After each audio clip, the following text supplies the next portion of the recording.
कोकणातील महिलांना रोजगार देण्यासाठी आणि नारळाचा पुरेपूर वापर व्हावा या उद्देशाने सिंधुदुर्गमध्ये काथ्या उद्योग प्रशिक्षण आणि प्रदर्शन केंद्र सुरू करण्यात आलेलं आहे।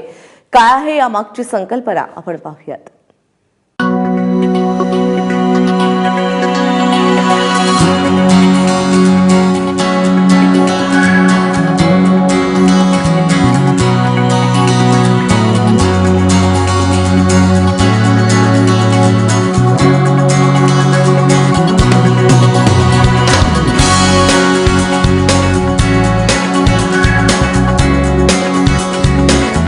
सिंधुदुर्ग जिल्ह्यातील पहिल्या काथ्या उद्योग प्रशिक्षण आणि प्रदर्शन केंद्राचं उद्योगमंत्री सुभाष देसाई यांच्या हस्ते नुकतंच उद्घाटन करण्यात आलं। महिलांना रोजगाराची संधी देण्यासाठी आणि कोकणातील नारळाचा वापर वाढवण्यासाठी हा उपक्रम सुरू करण्यात आलाय। काथ्यापासून शोभेच्या वस्तू, पायपुसणी, छताचं सामान आणि अगदी प्लायवूडही इथं बनवलं जाणार आहे।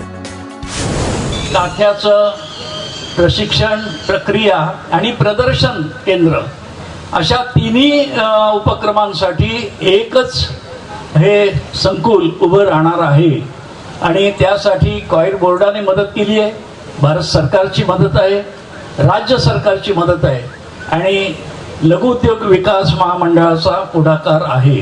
आणि नारळाची जी सोडणं आहे ही आज काही अगदी 2% वापरली जातात, बाकीचे जळाऊ म्हणून त्याचा वापर केला जातो।